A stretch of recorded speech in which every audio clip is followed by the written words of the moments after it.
There's more to imagine when you listen. So let your imagination soar with Audible. Audible has audio titles from every genre that will inspire you to imagine new worlds, possibilities, and ways of thinking. As an Audible member, you get to choose one title a month to keep from their entire catalog. Enjoy an exciting reawakening of a beloved classic with the Audible original, David Copperfield by Charles Dickens. Produced by Academy Award-winning director Sam Mendes. Starring Ncuti Gatwa, Helena Bonham Carter, and Theo James. This adaptation breathes new life into a familiar tale.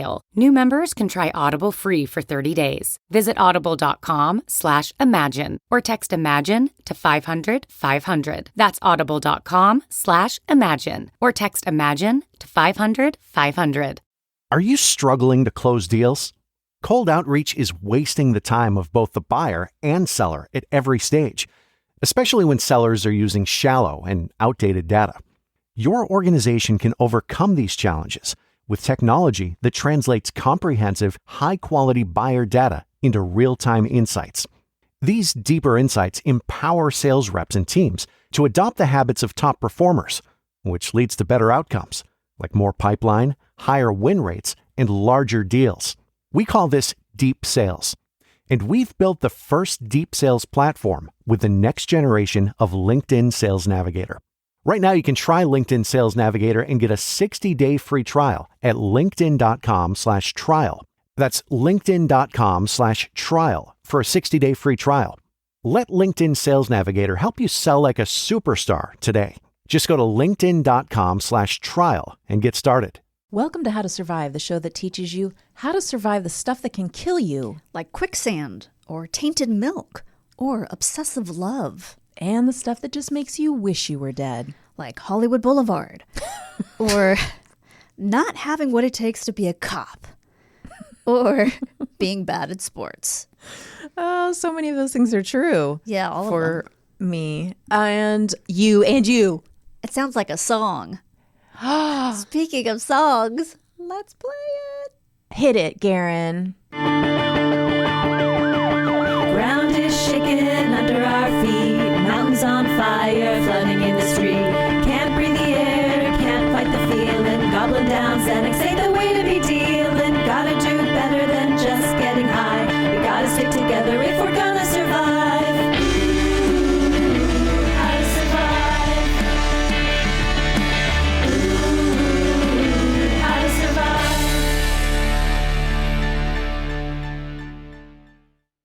Hello. Hi, Danielle. You're wearing a very nice linen blazer? I mean, maybe? What is it? It's very pretty. H&M. Oh. By way of Goodwill.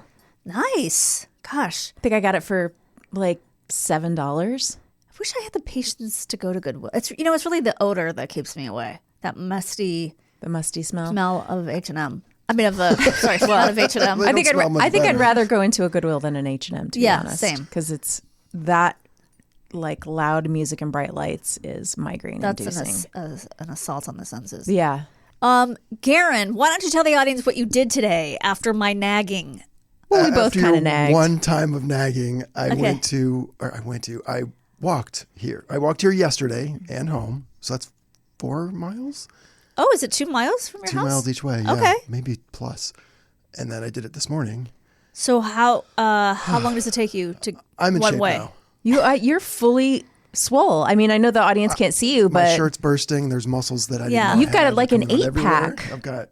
He's got his shirt off, so we're counting his. Well, he had to. It's so hot. Yeah.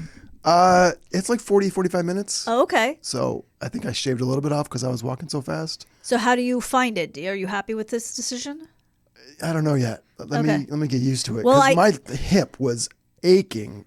Let me see the yesterday. shoes you're wearing. Your hip was aching from walking 2 miles? Yeah. Okay, well they have some arch support. Those look I don't good. know. It's like my upper leg area. Like, Like I'm Maybe like, you is need my bone disconnecting or something? Maybe you need a stretch before you do it. And That's it'll probably start to feel better the more you do it. Yeah.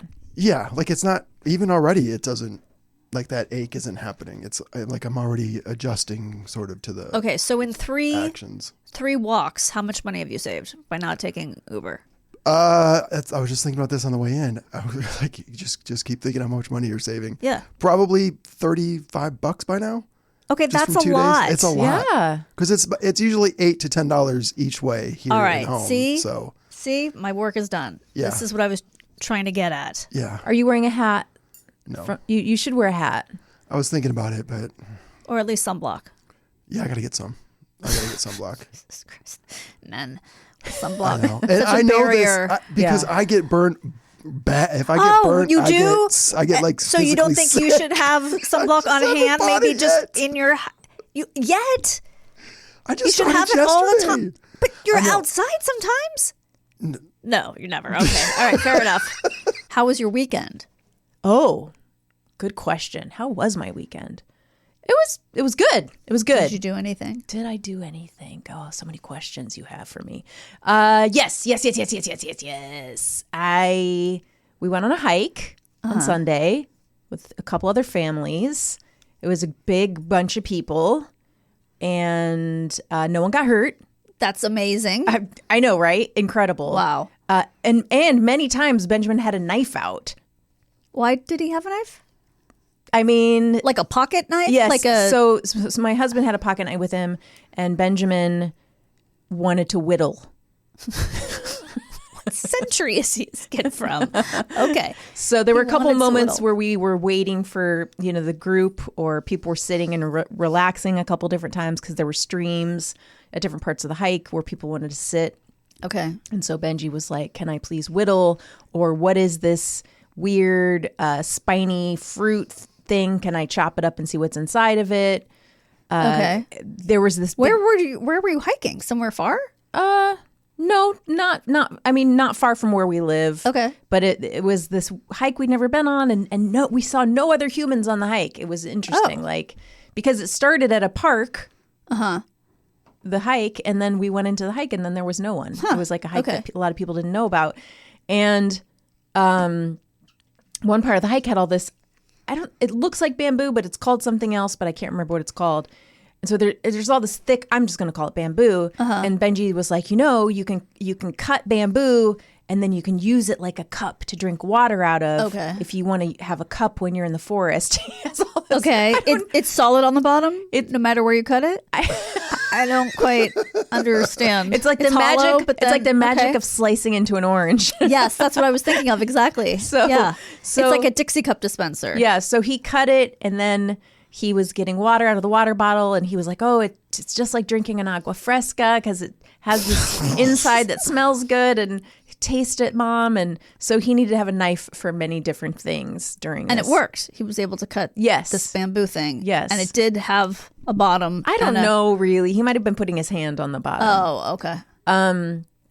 So that was a nice time. So the worst cup ever. Then. Yeah, it was. Okay. It was Just really a cylinder. It was a straw. Yeah. It was Okay, a giant nature straw. It was a toilet paper roll. It was something that you would not want to drink. It was not a life straw. Yeah. Don't trust the water you drink out of Okay. it, unless it comes from my water bottle that's already has filtered water in it. Right. And yeah, that was nice. Good. What about you? Oliver had week 2 of Fiddler, which meant that Jimmy and I were on our own to once again get a glimpse of our life as empty nesters. How's it look? Bleak. Oh no. Well, we went to go see a Korean movie called Burning. Okay. Have you ever heard of it? I have not. Have you, Karen? So, at the Egyptian, we hadn't been to the Egyptian Ooh. since they redid it, and Was this through the American Cinema? it was, yes. So Stephen Yeun is in it. Yeah. Is that how you say his name? I always think so. I'm going to say it wrong. Anyway, when we got in there was a big, slide that says he's going to be there for a Q&A. And we're like, nice. oh, cool. We didn't know that. Yeah. And then right before the movie starts, we're sorry, Stephen Yeun cannot come today for the Q&A. So he wasn't. Stephen. Yeah. It was good. It was a good movie. Yeah, it was pretty good. And then we walked around Hollywood because Jimmy wanted to do a TikTok. In Hollywood. Well, for those of you who don't know, Jimmy does a thing every single day where he says TikTok motherfucker on TikTok. Yes. And he needs new locations. So we're like, okay, so we're trying to find Trump's star so he could do Yes. it. Okay. Hollywood is a Is fucking China cess- influencing him to do this? At Trump Yes. Star? Yes. Yeah. Yeah. Hollywood is a fucking cesspool. What? It is disgusting. No. I mean, I always knew that, but I think it's worse. It's maybe worse. And if you're ever visiting Los Angeles, you can skip Hollywood Boulevard. It is nothing. Don't go. You It's don't an have assault. to. It is awful. I'm going to tell you to skip the La Brea tar pits too. Well, if you have little ones, they might. My kids didn't think it was Yeah, interesting. I don't think little kids like it, actually. I think it's wholesome, but it's boring. It's kind of boring. There's so many other guys. If you're going to come visit, just send us an email. We'll tell you what to do. Yeah, what not to do. more just not what. It's like a third world bizarre Hollywood. It's just like people are shoving things in your face, and you could do, you know what you could do if you wanted is drive through at night in your car, because it is kind of fun to see there's all these kooky cars that are like have neon lights in them, and they go up on their funny wheels. What? Do you know about this? No. So we were there in the night one time with the kids. Oh, it was when we were trying to see Die Hard, and I realized I'd only bought one ticket. I remember that. Yeah. So like an idiot. So at night there are these guys.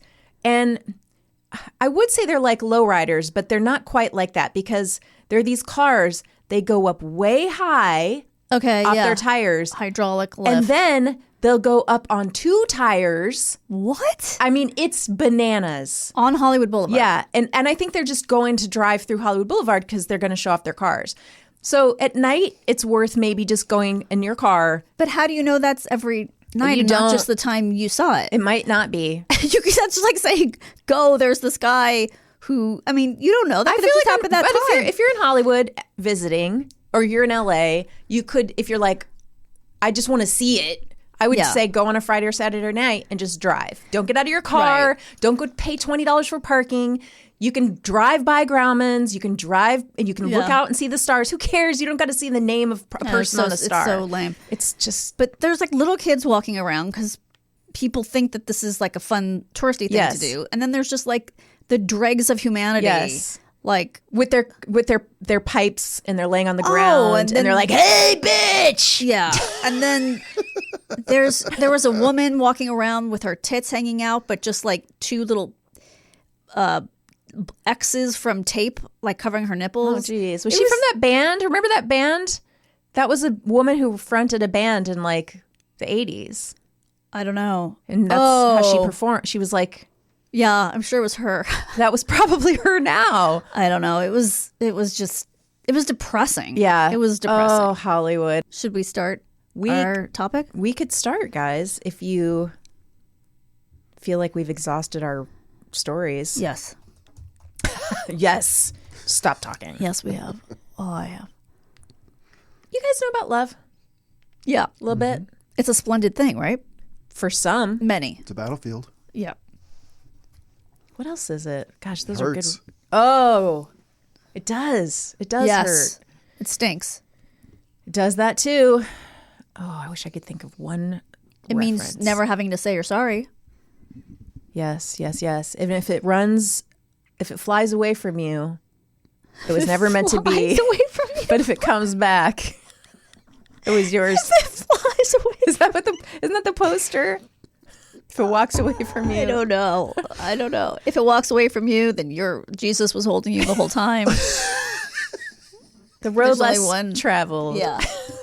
Have you seen that TikTok with the girl walking on the beach, and she goes, if you walk on the beach and you see 2 sets of footprints, then Jesus is walking with you. And then she turns her head and her friend's there. She goes, my name is Amy. That's funny. That's really funny.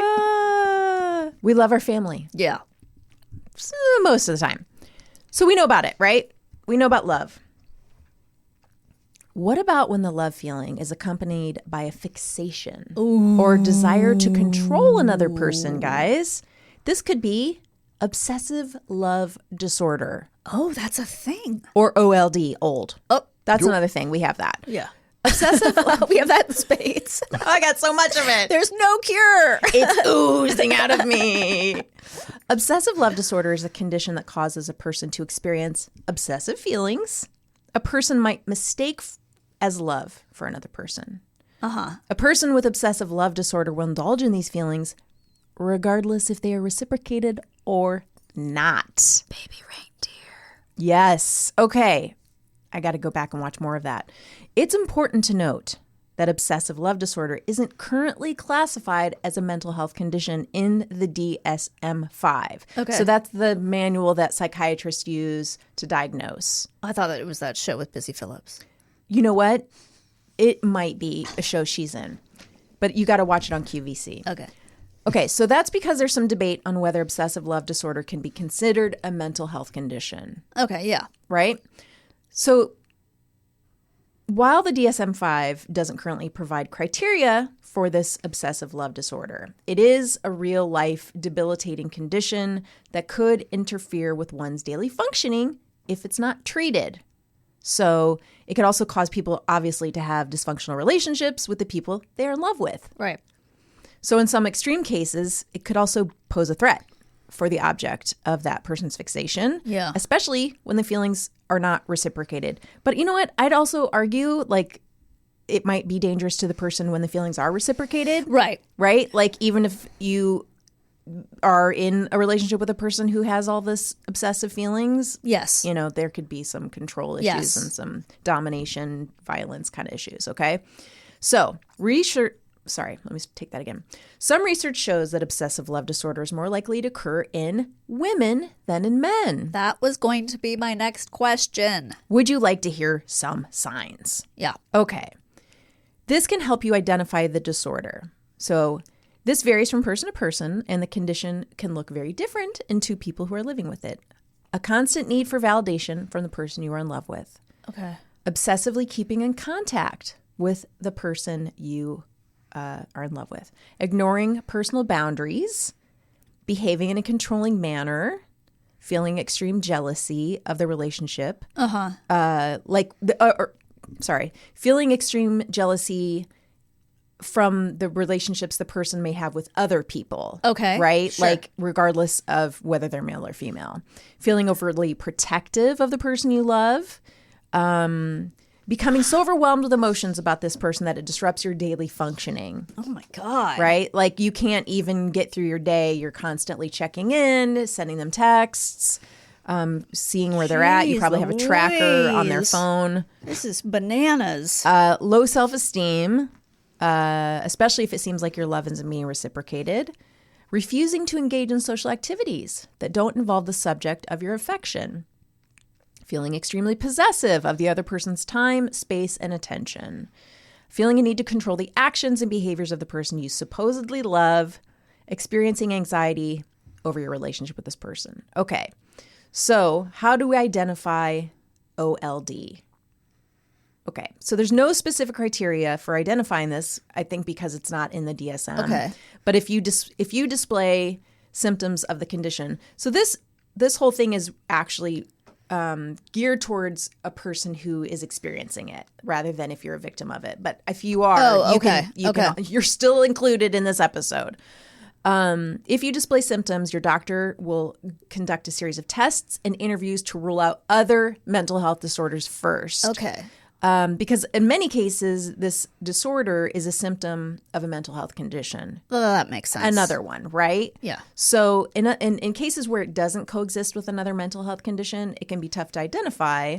Some researchers have been attempting to get obsessive love disorder recognized as a mental health condition, but other experts don't believe it fits into its own definition of a mental health disorder. All right, I got a question for you. Yes. Because we're saying it.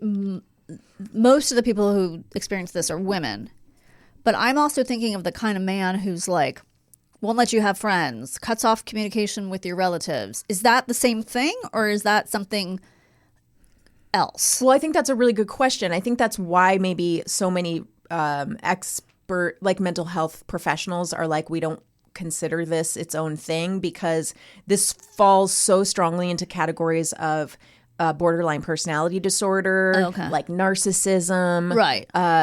Narcissistic behavior and personality disorders of men who are controlling women's behavior when they are so possessive, because they don't want to categorize that as anything close to being love.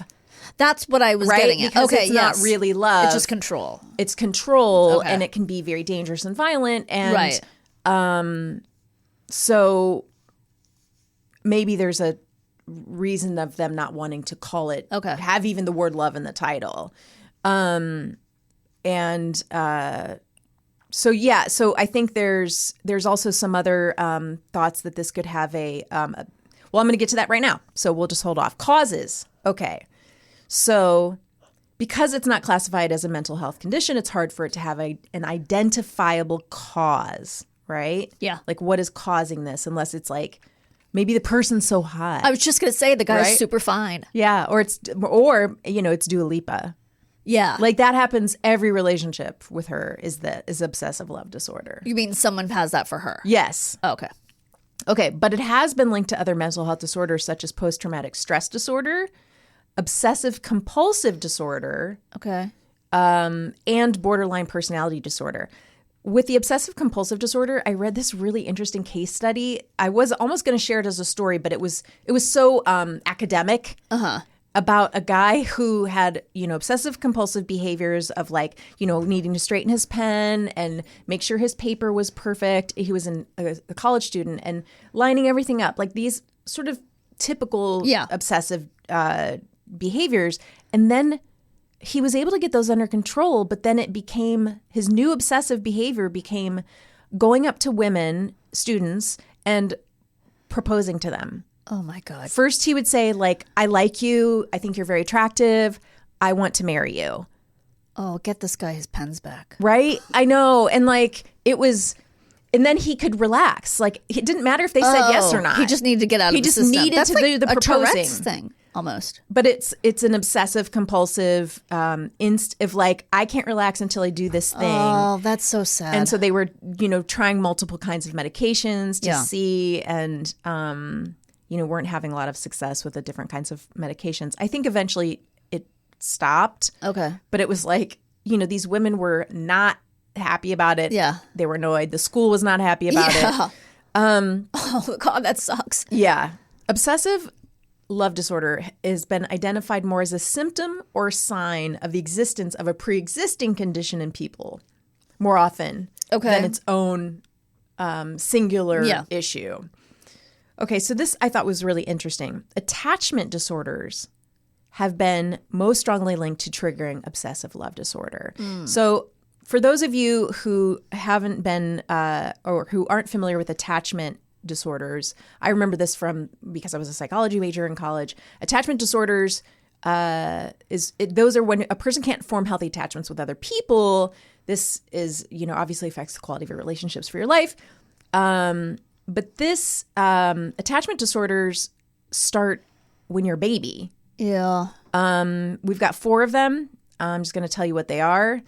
They are secure attachment, and about 58% of adults are securely attached. Okay. Which means, only 42 or almost half are not. Right. Yeah. So that's a lot of people who are not securely attached, walking around the world just bumping into other people for relationships. Okay. So we've also got anxious attachment, and these are babies whose primary caregivers aren't consistent in meeting a baby's needs, right? And in an adult relationship, that might be a person who's really clingy or needy or not trusting.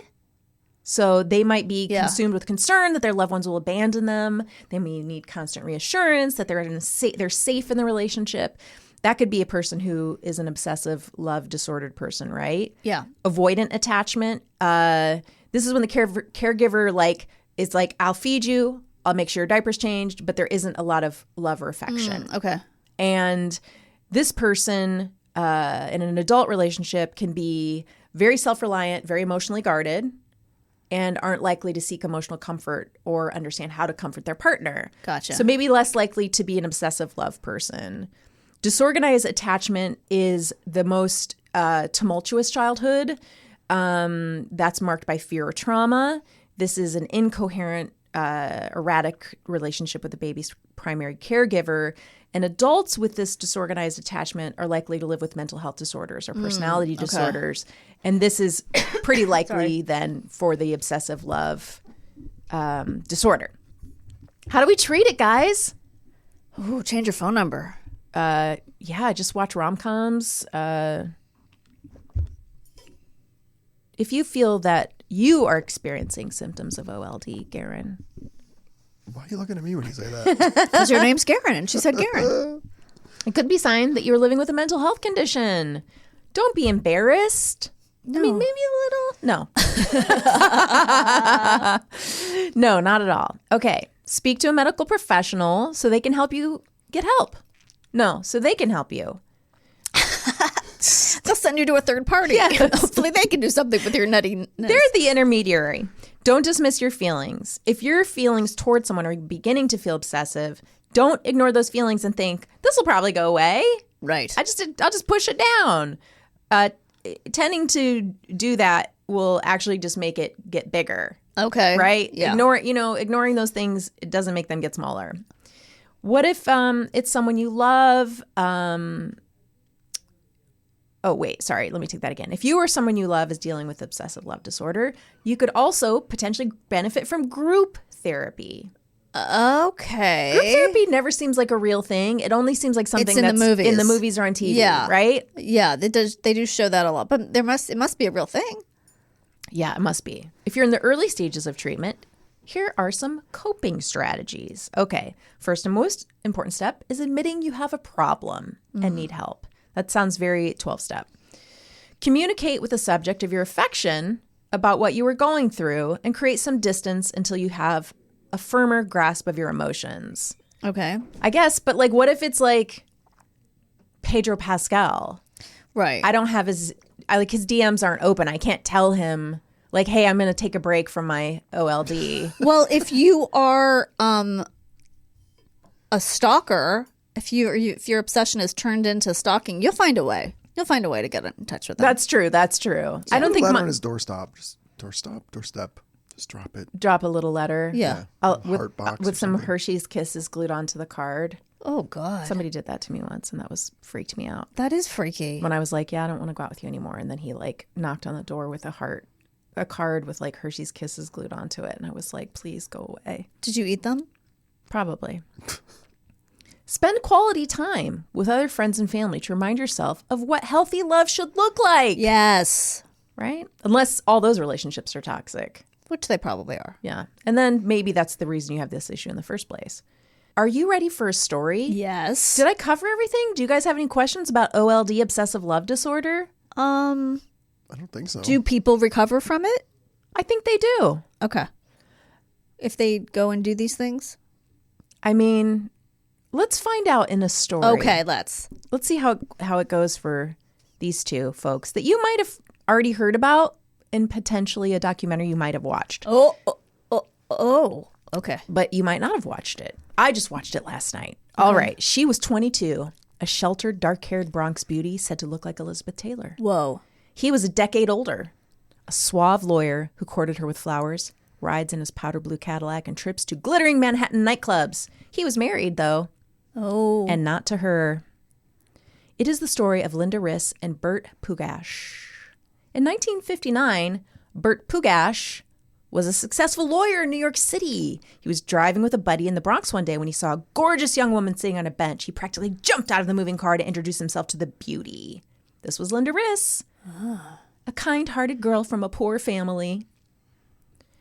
So Linda is dazzled, right, by his wealth and charm, and she agrees to go out with Bert, which is delighting her lower middle-class family. They're like, who's this rich guy? Right.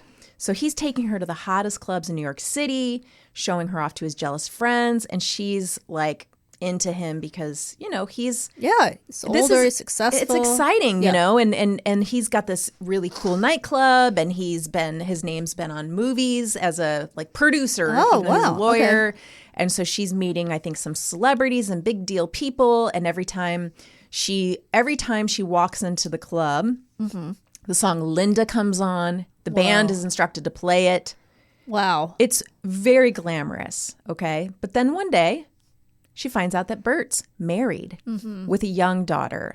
His daughter, sadly, has been born with multiple developmental issues. Okay. And back then, there's really like very little treatment. Yeah. And she's brokenhearted. So she breaks off their relationship, and he's like begging her to come back to him. And she's like, I will when you're divorced. Right. And he's like, I'll get divorced. It's going to happen, you know.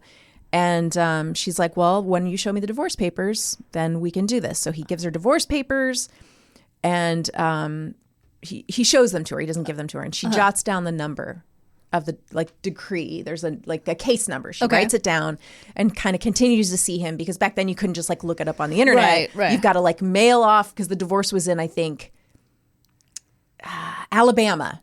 Okay. So her mom and dad are kind of looking out for her. She still lives with, or not her dad. She still lives with her mom. Okay. Writes off to the Alabama court, Courthouse. Yep. and she's still seeing Bert Okay. at this time, because she thinks, well, he's probably divorced. He says he's divorced. Okay. So then, however long it takes, let's say a couple months, she finds out the divorce papers were fake. Bert. Then she gets a call from Bert's wife, and because he's so unfaithful to his wife. In the documentary, his secretary is one of the talking heads that worked for him, and she's like, oh yeah, we had sex. Oh, okay. His wife This knew is Don it. Draper, basically. Yes, except not attractive. He's sort of looks like Barney Fife. He's got What? Yeah, he's not a good looking man at This all. totally ruined my whole picture. Yeah, of he's Bert. not. Okay. He's not cool looking. He's got these big sort of bottle glasses, and Oh, okay. I mean, he's not dregs of the earth, but Yeah. Linda's beautiful, Right. you know. So, and his wife calls her and says, see my husband all you want. I will never grant him a divorce. Oh, okay. Never. So she breaks off things with Bert for good, and he's begging her to come back. Linda's like, no, thank you. And he's obsessed. He's calling her apartment, you know, where she lives with her mom and her grandmother, dozens of times a day. He's calling her family and friends. He's standing across the street from her apartment. He's starting to follow her everywhere she goes. She goes off to Florida for a month with a friend, and she meets a guy that she's pretty excited about. He's her age. He's handsome. And they start dating, and they kind of fall for each other. And this is really I think the first time she's really in love. She Right. wasn't really in love with Bert. Right. He was security and he was money and glamour. Yeah. But, you know, she wasn't in love with him. This guy, she feels a real affection for. So then he starts sending her threatening notes saying if he couldn't have her, nobody could have her. Oh, boy. And Linda's going to the police a lot, reporting him. It's 1959, though, and there's no stalking laws in place. And the police are like, you know, he's a lawyer. There's nothing we can do. Yeah. Plus, you know, it's 1959. She's a woman. Right. Because it's so much better now for women. So Linda's moving on. This guy that she had met had gone off to the army. But then he comes home. Okay. Comes to New York, and they get engaged. All right. And Bert finds out about the engagement, and he is livid. He's so overwhelmed with jealousy. He's in hatred. He's thinking, I'm going to kill that guy. He even shows up at the house and stands across the street with a gun. He's also being a little bit worried and harassed because there are these new laws coming in place that are geared towards lawyers that are sort of ambulance chasers. And that's basically what he is. He's kind of the Better Call Saul of lawyers, in the sense of he's the kind of guy who's like, oh, put on a neck brace, we'll get you the money. Okay. He claims he's not that kind of guy, but that's how he makes his money. So then he hires a couple guys to beat her up. Oh my gosh. Because he's like, you know what? If she gets, in his explanation, if she gets beat up, she'll be scared and then she'll want to come back to me. Oh boy. So he hires a couple black guys that he hooks up with because he thinks somehow it's not going to come back to him. Right. And the doorbell at Linda's apartment, somebody rings the doorbell and they say, we have an engagement package for Linda. So her mom goes and gets her, and she's putting her hair up in a French knot. And she goes to get her package. She's all excited. She's like, oh my gosh, I'm getting a present. Everything in her life is going great. And a man throws acid on her face. So she's rushed to the hospital. She's there for a really long time. I thought he was going to beat her up. She's blind Oh, and disfigured. I think she loses all her hair. She's one eye she can still see out of. oh my God. It's national news. It's in every paper. Okay. Bert's like the most hated man in America. He gets everyone knows it's him. everybody. He gets. I mean, it's tight. Immediately, she goes, "I know who did it." Okay. Her whole family's like, "He did it." Okay. And then the two guys who did it are trying to extort Bert for more money, and so then he thinks he's going to kill them and tries to get them to meet him in like a dark alley. Okay. To kill them so they can't point the finger at him. And they're like, no, we know you're going to try to kill us. Right. And so they're trying to get more money out of him. They crash into his car one day. They break some of his ribs. And I think that they finally just tell the police, because the police have them. Yeah, he paid us $2,000 Okay. to do this. So he gets 14 years in prison.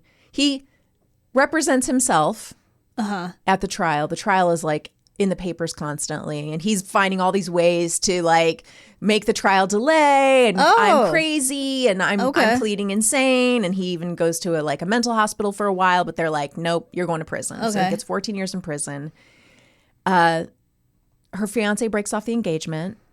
At first he's like, I'm going to stand by you and I love you, and he's at the hospital all the time and he's there every day. And I think she kind of is like, don't. Get out of this. Like, and her family kind of says, he couldn't really afford to take care of her because she's handicapped now.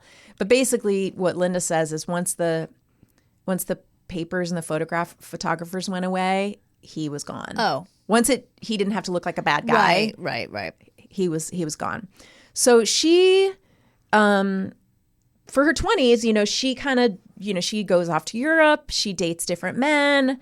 But like the relationships all ended when she took off her sunglasses and they saw what her eyes looked like. And she goes into her 30s. All her friends are getting married, having families, and her vision's getting worse. She becomes completely blinded. Oh my God. And she's starting to get depressed, lonely, and living alone in New York City. And during those years, Bert's never leaving her alone. No. He calls her from jail every week. He's writing her letters every day. He's still obsessed with her. She just can't get away from him. And he's constantly harassing her. And she changes her number. She's like, I think maybe she even changed where she lives a couple times. And so in 1974, he's released from jail. He's contacting her immediately, desperate to see her. And she's like, I don't want to see you. And then weirdly, the police woman who was her security guard, like she was her 24-hour security, arranges a meeting.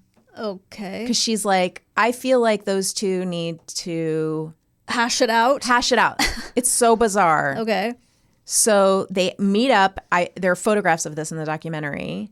Linda accepts. She goes to see him for dinner. She wears her clear glasses because she's like, yeah, you're gonna have to look at this asshole. Yeah. And he apologizes for ruining her life. And he says, like, you've never looked more beautiful. I want you to marry me. She accepts. So she hates Bert, but she says she could tell he was truly sorry and that he really loved her. And she feels she needs a husband. And he could take care of her. Because he had been sending her money, too. She was like, when he was still in prison towards the end, he was like, I love you, I love you. And if she's like, if you love me, then send me money. And he did. And she didn't believe she had anyone else. Oh, this is so depressing. So it's like shocks the entire nation. They're on every talk show, news report, magazine article. They're in People. They're on Mike Douglas. They're on like every... But she has to pretend she loves him, right? On all these interviews? I mean, yeah. Well, she's not really pretending. She's very sassy. She's like, I did what I had to do. Like, she's not like... Oh, okay. She's like, we're happy. Like, she's not like not giving him a hard time. Do you know what I mean? And she's getting attention again. Okay. Like she'd always gotten attention for her beauty, for being beautiful. And remember, like, it was like it's such a different time. Then she's damaged goods. Of course. And all she was as a woman, and back then it was like, all you had was To get married. And be pretty. Yeah. And if you couldn't offer that, you had nothing else to Right. offer. So her family and friends are appalled, but she, again, like she sees it like she had a man who still thought she was beautiful. Wow. Even though he's the one that caused the damage. And maybe on some way it was like her punishment to him was like, you have to look at me every day for the rest of your life. So they were married, I think. Well, so I guess while he was in jail, his wife granted him the divorce, finally. or maybe she died. I don't know. So they're married like, I mean, when the 2007 documentary, they had been married 28 years. Okay.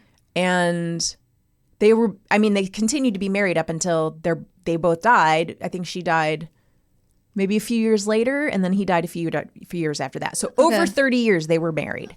Okay.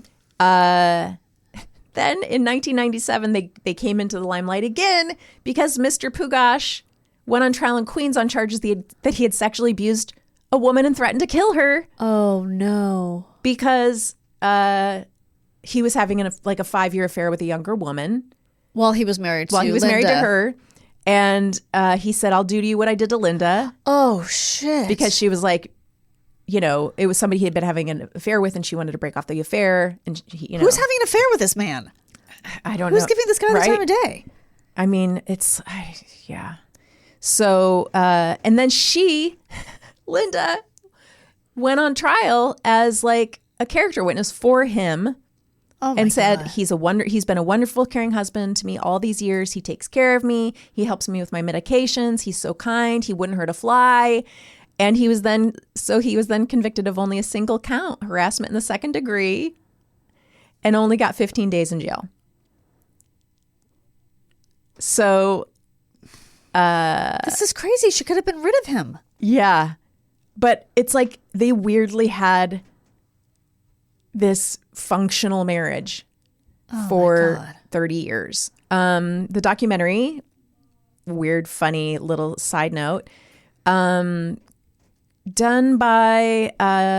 by Dan Flores and Fisher Stevens. No. Yeah. He keeps coming up in our show. Right? The Hardy Boys guy. I know, it's so weird. Guys, so that's the story of That was crazy. the Burt Pugash and Karen Riss. And What can you watch it on? you can we watched it on Tubi. Okay. And I think it's on other platforms, but we just didn't want to pay. Great. And it's Crazy love. it's a real adventure. I can't wait. So All right. Well, we will be back right after this.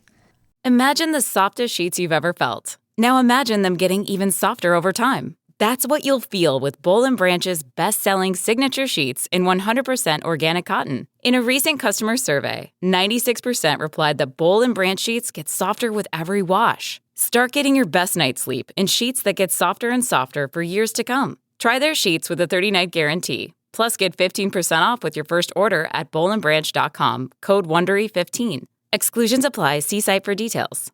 And we're back with Canva Presents Secret Sounds Work Edition. Caller, guess this sound. It's a mouse click. So close. That's actually publishing a website with Canva Docs. Next caller. Definitely a mouse click. Nice try. It was sorting 100 sticky notes with a Canva whiteboard. We also would have accepted resizing a Canva video into 10 different sizes. What? No way. Yes way. One click can go a long way. Love your work at canva.com. Kristine, welcome back. welcome back to you. How are you doing? I'm fine. How are? Oh my God! Our guest. The first thing he did was hit that microphone that makes me want to jump out of my skin. Well, you brought him in. I did. You know what? On the first half of the show, Yeah. we talked about obsessive love disorder. Yes. And on the second half of the show, we're going to talk about sports obsession with our guest. You may know him from a podcast, Never Not Funny. Yeah. And you may know him from stand-up. He is incredibly talented and funny. He's been on a lot of TV shows. Mm-hmm. And you can catch him live. Coming up, we're going to give you all the dates on our TikToks and our social medias and our newsletter. His name is Jimmy Pardo. Jimmy, welcome to the show. Thank you for having me. When you mentioned the live dates, most importantly, Yeah. the 25th of May I'm doing my charity event for Smile Train, Podcastathon, 9 hours of a show that streams at nevernotfunny.com as well as podcastathon.com. It raises money for Smile Train, the organization that goes to third world countries to do the surgeries on kids and adults that can't otherwise afford the surgery to have their cleft palates fixed. Wow. And so to date, we have raised over $1.5 million for them. That's incredible. And so we're hoping to get over $2 million on the 25th of May. We got a great lineup coming. It's coming together, and it's basically a 9-hour version of Never Not Funny with a bunch of guests, fan favorites, a couple of celebrities, hopefully some musicians tossed in. So we're just I appreciate you having me. Thank you so much. I like sports. The date is May 25th. May 25th. It's a Memorial Day weekend, which is proving to be problematic with people being in town. But you know what? Because people have to go to their yachts and stuff for the Memorial Day weekend. They go do. to the yacht. Martha's they get Vineyard. out there. Yeah. They talk about who they're going to vote for in November. Probably not the same folks you three talk about. How are you? Doing all right, getting by like anybody else. Yeah. Doing the best I can. Saw you a couple hours ago. Yeah, nothing's really... Nothing's changed since then? No. Okay. No. What are your stories? As a kid, I was obsessed with doing well in sports. Mm-hmm. I was obsessed with it, having grown up in the south suburbs of Chicago, where sports were everything. Sports were, if you were in theater, you were, a word that we don't use anymore that begins with the letter F. Got it. And even though I was, holding hands with a girl at the time, they would call me that name. Yes. That makes sense. Right. Again, that means kids did not understand what that word meant, but if you were in theater, you certainly were one. And fine, then I was. Theater... So you don't think you wanted to do sports to allay people's assumptions about you? You actually had an interest in it? Oh, I loved. Well, that's where all my that's where my friends were as well. They were all good at sports. Everybody I knew was good at sports. Your brother. My brother was terrific at sports. My brother was outstanding. One of the best at football and basketball and baseball. Really good. And I was not. Right. I was not. I was I was good at choir and theater and all that stuff. And but I wanted to fit in, like any kid. So I became obsessed with, not obsessed, I guess, but it was. It's like I tried out. The topic is obsessed, just say you I was obsessed with being good at sports. I was obsessed with being on the team. And I'll work backwards. So much so that I was obsessed with being involved that one summer I broke my wrist and still went to every game and of my team. I still went and sat there in my uniform like a dillwad. No, I think that's being a team player. Is this Little League? It was the pros. Well, I didn't know if it was baseball. I don't think you said. I didn't think you said what sport it was. Oh, it was baseball. Danielle, it was the summer, so obviously it was baseball. I know. I didn't know if you made it. Kidding. You'd made it to the big show. Yeah, I was up for a cup of coffee with the White Sox for a while. I played third base. Wait, how did you break your wrist? Should we ask? I broke my wrist. Yeah, sure. Our neighbor in Hometown, Illinois, and Hometown is, if anybody knows, it shares 87th Street with the city of Chicago, but you may as well be down near the Kentucky border. It's so a different world. It's a different world, even though it's right there. Like we would say, let's go into the city, and you'd walk 3 feet. It was great. It was like Halloween. Chicago let you trick or treat until 10 o'clock at night, but Hometown you had to stop at 8. So we'd go into the city to finish trick or treating, and that meant again walking across the street. They'd stop it? Who would stop it? Well, they would say curfew. You got to be in for safety. I've never heard of that. But was there an old timey cop with a baton twirling and saying, "Kids, get back to your house"? Yeah, we had the Keystones. Okay, that's what I was asking. They would go around and in their paddy wagon and pick us up. And they did it real sped up and crazy.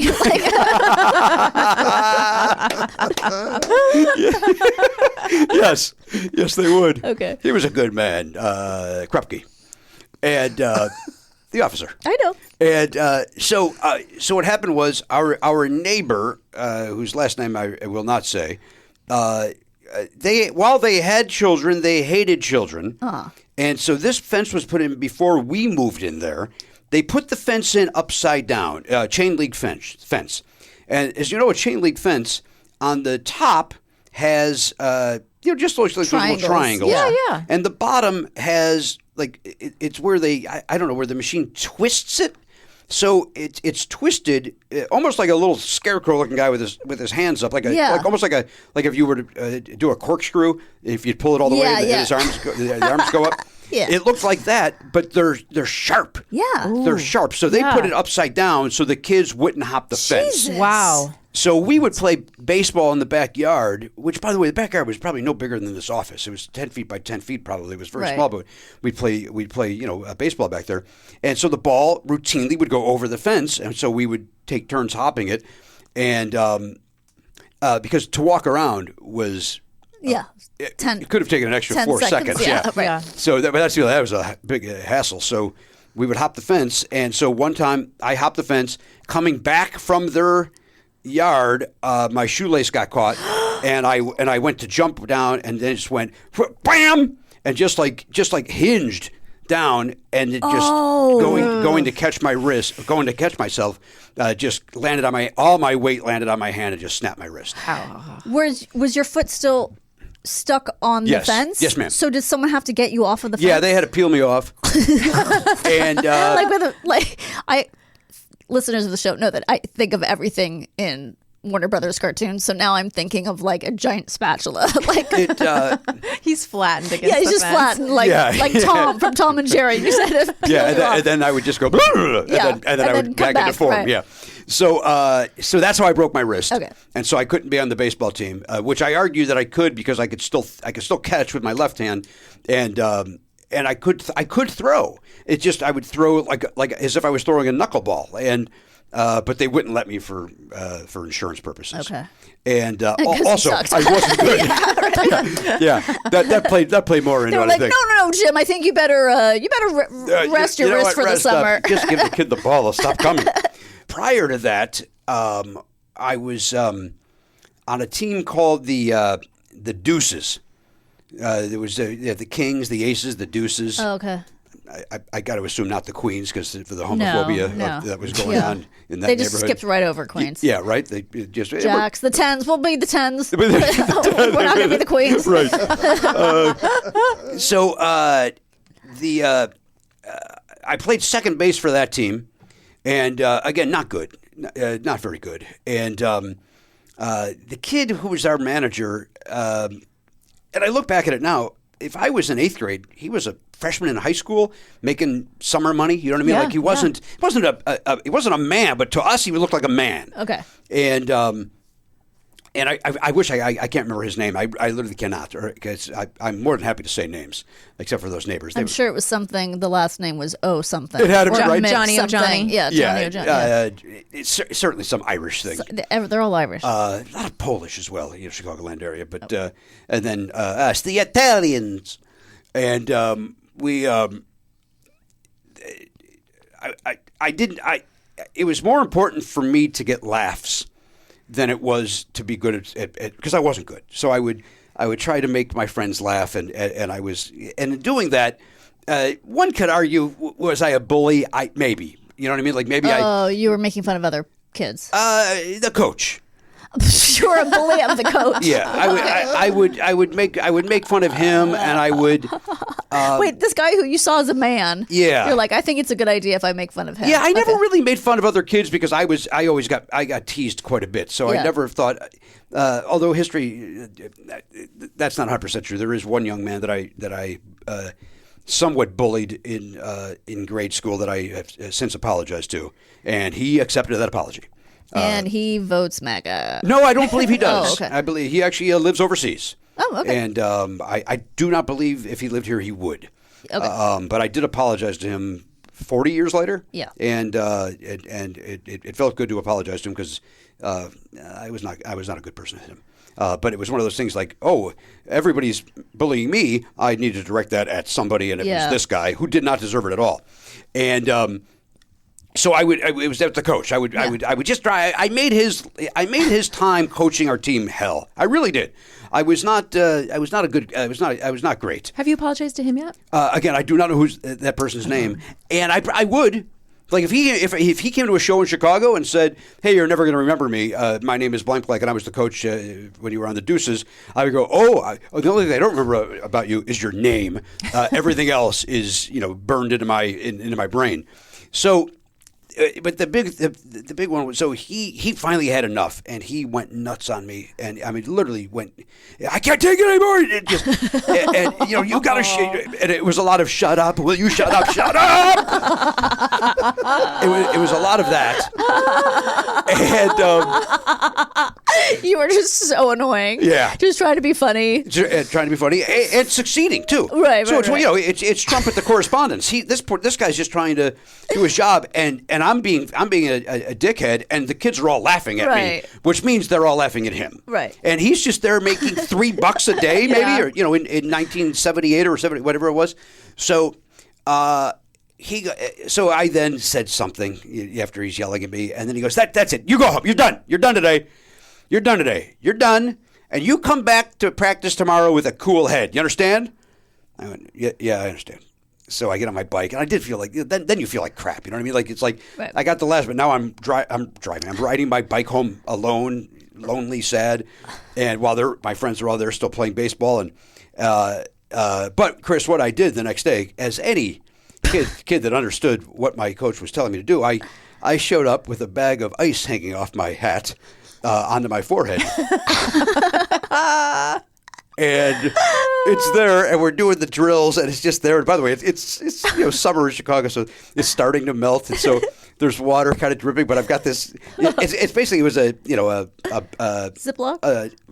You didn't have I don't think Ziplocs there were Ziplocs back then, right? So it was, you know, probably with a twist tie, but then stuck underneath the brim of the hat to stay there, and then this bag is flapping against my forehead,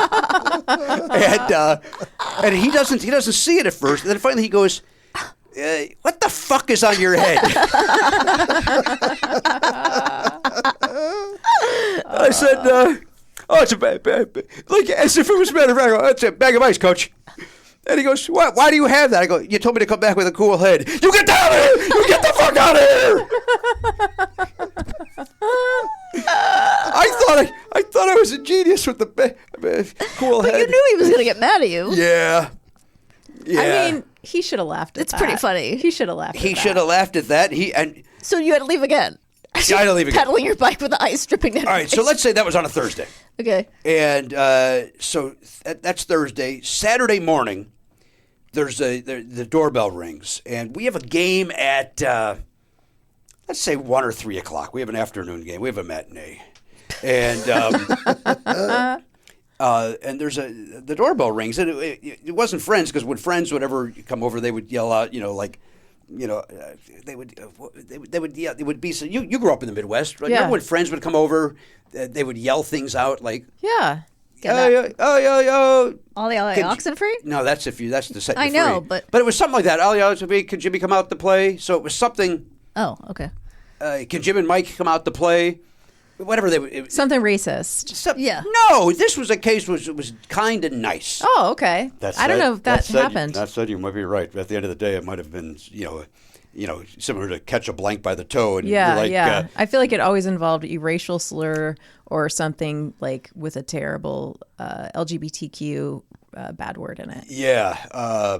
Although I don't know if T was involved at that. No, I don't think that was something we knew about yet to say bad things about. Just G and maybe L. Yeah. I would say G and L, yeah. Yeah, G and L were definitely in play. Yeah. B would just confuse everybody. Like, yep. Why, that's not a thing. What's that person doing? Right. Yeah. That's not a thing. So the doorbell rings. The whole family, who could be here on a Saturday morning? Very, very interesting. And it's the coach, and he's there. Oh boy! And he's got a uniform, a folded uniform in his hand from for another team. And he goes, "I wanted to get here. So you've been traded. Yeah, you've been traded to the Aces." Yeah, I just. But Aces is the highest card. It's the highest card you're going to get, right? Or if lowest. You're playing between the sheets, it could be the lowest, depending the game. Yeah. So he said, "You're a good guy. We're oil and vinegar. We can't. No, those go together. No. Water and two things. Oil and water. Ebony and ivory. Yeah. We just don't. We don't mess. So I think you'll be better off going to the Aces. And here's what's interesting about this. He says, here's what's interesting. You are the first person in the history of Little League Baseball to be traded. And I went, Well, obviously, there's the other kid getting traded over too. Because you corrected him. Yeah, because I had to correct him. And so he hands me the thing, and then the uniform, and I closed the door, and I felt like I felt like crap. You know what I mean? Like, and then I got to tell my mom. Yeah. Oh, who was there? I've been traded. Like I saw no humor in it. I may have even teared up. Like, of course. You feel like so. But and again, I don't know if that's 100% true. It might have just been the hometown little league, But at the time, the lore was Yes. Little League baseball history. The first kid to get traded. Oh, I don't think they do that. I think he might have been telling the truth. Yeah, I think that you tough it out. You just go, this kid's a pain in the ass, but you sit him on the bench. So then, did you have to play your own team that day? No, I believe they played somebody else. And then we, the Aces played, the Kings or something like that. But that did not stop me from trying out for the basketball team. Yeah. Now it's a natural fit. So I was on that team, and I don't know if I ever played. I've been in sixth grade. I don't think I ever played. And then in seventh grade, I made the seventh, and this was combined seventh and eighth grade. Mm-hmm. That was the varsity, and I made that team. And I didn't play, but I made the team, and I would suit up, and I would go to all the practices and stuff. And so there one game. Jerry O'Connor Sr., that was the old man. He was our regular coach. Okay. His son, Jerry O'Connor, was on the team. And anybody that listens to me for more than a minute knows that Jerry O'Connor is I have not forgiven Jerry O'Connor. You shouldn't. I don't even know if I forgive him if he comes to apologize to me at this age. I probably do. Yeah. But he should. Jerry O'Connor should apologize really to all of us because he was a bully. And he might still be a bully. That is the story I hear, is that he may still be. Okay. The rumors on the street. That he still is. He's that guy, And so he was on the team, and all my friends were on the team, and I didn't play, but I didn't really care because I got to be part of the team, and I got to be there with my friends. And so one Saturday morning, we played on Saturday mornings. One Saturday morning, Jerry O'Connor Sr. could not make it, so Jack Hallberg, who was the seventh grade coach or the sixth grade coach, he was filling in for Mr. O'Connor, and so of course that meant he brought his kid Jack onto the team as well, and his kid Jack was actually a pretty good basketball player, and so Jackie gets to start above other kids, and so Jackie's out there with O'Brien and O'Connor and O'Donnell. All those names are true. They're all started. This all sounds like Stand By Me. Yeah. And they're all good, by the way. And I forget who the fifth guy was. And so we're getting our ass kicked, though. We're losing badly. And so at halftime, we all go. And by the way, I don't care. So when I walk in, Charlie Brown head down style. Right. I'm just acting because the rest of the team truly is sad. Right, They're sad that we're losing. Yes. I don't give a shit. You're not competitive in that way. Not about that, because that's not the thing. Who cares? Yes. So, I'm more competitive at a pickup baseball game at the park like that. That's this was like, and these kids, they meant the world to them because I think their fathers made them that way. So. Oh, by the way, Jack Hallberg would be on the sidelines, or at the whatever it's called in basketball. I guess sideline in basketball. And whenever his kid Jackie would hit a shot, he would go, "That away, Jack! Let's go! The rest of you guys, come on, head in the game! That boy, Jackie! Head in the game, guys!" And he just kept complimenting Jackie and just kind of telling the other guys, "Get it together." And so we get in the green room. We get in the, Jimmy, at this point, okay, you have your costumes on, you've done your stretches. Right, we get in the locker room. Yeah, you've done your vocal exercise. Yes, of course. You got to warm up. Then. Yeah, got to warm up. We're getting in the locker room, and he's giving us the halftime pep talk. And he said, he's like, a lot of, Jackie's out there. Jackie's on the ball. Jackie's doing a great job. Jerry, you got to get in there. OD, let's go. OB, let's go. You other guys, Pardo, Cusack, Pender, you're not ball players. You're only on this team because Mr. O'Connor needed to fill out a roster. Now let's get out there. Why? Why? Why? Yeah. Why? Not necessary. No, not necessary. No. Like that's never what needed to be said. So that's what he says to us. And Now you're going to play better, guys. Right. that'll get OB and OD going, right? Putting you three down. What is OB? O'Brien and O'Donnell? O'Brien, O'Donnell, O'Connor. Jesus Those were their Christ. nicknames. I was Pards. And which may be why I hate the nickname Pards to this day, because of Do other people call you Pards? I've never heard that. people have tried, and I stop them. There's only one, the only person I ever let allow me to call me that is Lori Kilmartin. For some reason, it doesn't bother me when she calls me that. So the game ends, and we leave, and my dad, he's there to see my brother. Oh, that's who the other starter was, my brother. And so when he said Pardo, you knew which Pardo he was talking to. Yeah. I think my brother was or maybe my brother was playing on the next game or whatever. So we're going to leave, and my dad, and he meant this. My dad was very grateful. He always was. My dad always said to the coaches how much he appreciated the time they gave, because my dad didn't have the time because he had, had two jobs and going to school, and he, also was in a band. Like my dad had a lot going on, and so he was very grateful to the other parents, and so he stopped Jack Hallberg and he said, "Hey Jack, I just wanted to let you, thank you so much for the time you put in with the kids. I know the parents like myself that don't have the time are very appreciative of it. Just wanted to tell you that." And he said, "I appreciate that, Mr. Pardo. Like I was telling Jim in the locker room, it's just about practice. You just got to practice. You get out there, you dribble every day, and then the more you dribble, the more you take shots, the better you're going to get. Good to see you guys." Then he walked away, and I just stood there, didn't say anything. Then got in the car and went. By the way, that's not what he said. What he said was, "I'm not a ball player. I was only on the team because he had to fill out a roster." Fuck that guy, is what my dad says. Oh, he did? Yeah. Oh, that's great. I love that. And Jimmy's dad is very even-keeled person, so for him to say that. My dad's only snapped a couple of times. One was when, this is the greatest one of all time, is when, my dad's real easgoing. He's really easygoing. This short fuse that I have does not come from him. And, but the one time, it's not a snap, but it was really funny. It's when full-serve gasoline was changing over to self-serve gasoline. Okay. And there was that transition. Younger people don't remember this at all, but there was the transition of some gas stations had full-serve, some had self-serve, and then some self-serve had pay before you pump, and others had pay after you pump. And so we pull up. My dad had a Toyota Supra stick shift, and my brother and I were in the car. And my brother, we were in the back seats because we couldn't sit in the front seat for legal reasons. And that's true. And so my dad pulls up to the pump, and he in the driver's seat, he looks over at the pump and it says, pay before you pump. Fuck that noise. Shifts into gear, and we peel out in this rear-wheel drive car and kicking up stones. And so I saw he snapped then, and then he snapped at fuck that guy at Jack Hallberg for saying that to me, because again, it's so good that he was on your side. I love that. Do you think he ever talked to Jack Hallberg about it? I don't think so. And if he did, I don't know. I don't know. One day we'll do a show of all the times my dad has snapped. That'll take up more than one whole might be episode. An arc. That might be like a 3-episode arc. Yeah. Why don't you guys do it and hear me out? How to survive a snapping turtle. Trust me, it's going to get to that at some point.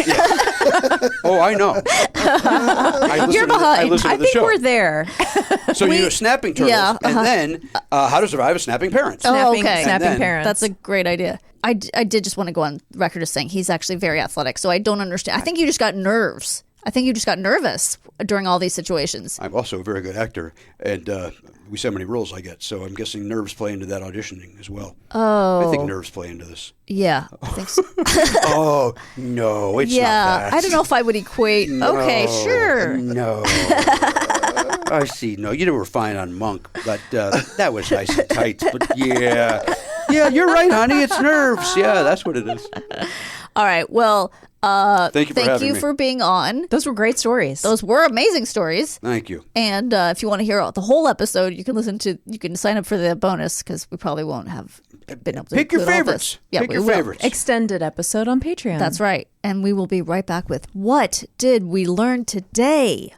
This podcast is brought to you by eHarmony, the dating app to find someone you can be yourself with. Why doesn't eHarmony allow copy and paste in first messages? Because you are unique, and your conversations should reflect that. eHarmony wants you to find someone who will get you. How are you going to know who gets you if people send you the same generic conversation starters they message everyone else? Conversations that actually help you get to know each other. Imagine that. Get who gets you on eHarmony. Sign up today. This episode is sponsored by AutoTrader. There's a good chance you're driving right now. Look around. Safely. What do you see? Cars. Lots of them. And guess what? They're probably on AutoTrader. Whether you're into timeless classics or the latest trends. Did somebody say solar-powered, eco-friendly, vegan, leather-wrapped, aromatherapy-scented, disco ball-equipped, self-driving car? If you see it on the road, you can likely find it on AutoTrader. Big cars, small cars, blue cars, new cars, used cars, electric cars, and one day, maybe even flying cars. With millions to choose from, buying a car becomes a whole lot easier. See it, find it, AutoTrader. Find your next car on autotrader.com. Danielle, Kristine, are you ready to learn what we learned today? so ready. This is the plot of The Burning, as described by Rotten Tomatoes. Jong-soo runs into Hai-mi, a girl who once lived in his neighborhood, and she asks him to watch her cat while she's out of town. When she returns, she introduces him to Ben, a man she met on the trip. Ben proceeds to tell Jong-soo about his hobby. Yeah, that's obviously doesn't tell you anything. But That's the movie. Yeah. Sounds great. Well, Sounds so much better than Civil War. they don't want to give anything away, so they're not saying what it's about, I guess. Talks about his hobby. Building trains. Period. The end. Train sets. Can't wait to see it. There is a thin line between love and obsession, which is probably a tagline for a movie about an obsessive love disorder. If you find yourself compelled to commit an act of violence upon the person you love, it's not love. Yeah. It's obsession. You can watch the 2007 documentary Crazy Love on Amazon Prime and Tubi. Oh, okay. Well, lucky us. We learned some stuff today. We sure did. I hope everyone listening enjoyed this episode. Yes. If you did, don't stop leaving us reviews because we like them. Yep. And if you want the extended episode of this version, you can go to our Patreon and sign on up. Yes. We have a free 7-day membership you can always try out. And then just join on up for the whole kit and caboodle if you like it. Oh, I like that expression, kit and caboodle. It's nice. It's a good one. And until next time, remain calm.